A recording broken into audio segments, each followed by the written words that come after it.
Jess Kidd, the award-winning author of Things in Jars, makes a triumphant return with The Night Ship, a dual-timeline work of historical fiction.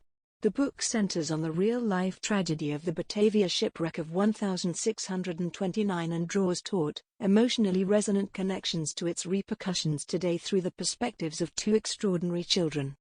In 1628, the Batavia set off from Holland to Batavia as part of a fleet of Dutch East India Company ships.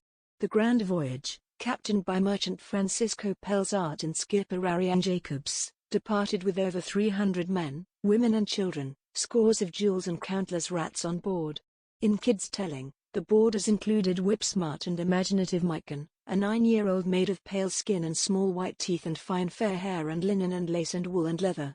Accompanied by her nursemaid, Imka, Mayken is bound for Batavia to meet her father, a wealthy merchant who is to become her sole guardian after her mother's untimely death.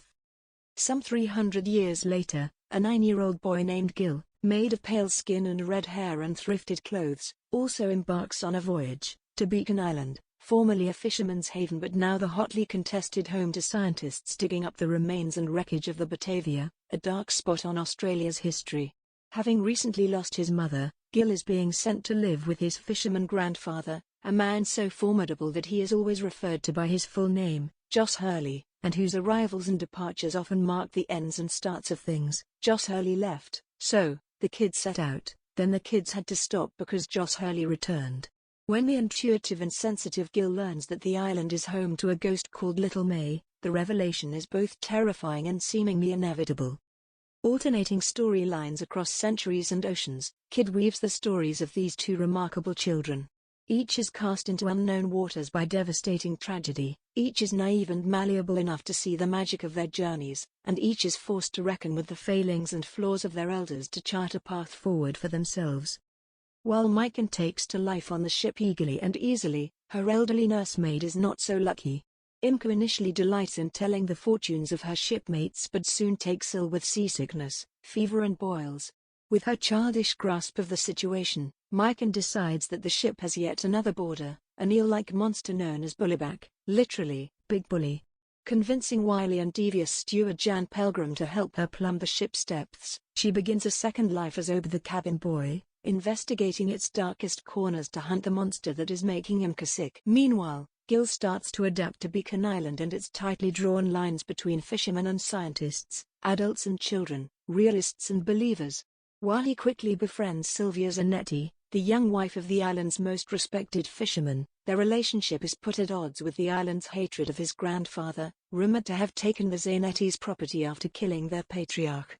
It is only when Gil finds an old picture book that tells the story of the evil Bunyip monster that he starts to appreciate the magic of the island and craft serious bonds with the people around him. The parallels between Mayken's Bullerback and Gil's Bunyip are easy to draw, but they are no less strong or impactful for it. In a world full of monsters real and imagined, Kidd's respect for her young protagonists and their viewpoints adds gravity to their speculations and makes The Night Ship unputdownable. In Kidd's gentle but capable hands, the line between magic and reality blurs, words are imbued with power, and even the most mundane fear, to an adult, becomes insidious and otherworldly. Given the grave reality of Beacon Island's famous shipwreck, there is no secret about the fate that awaits Mayken or the foreshadowed, painful connections her story will draw to Gil's.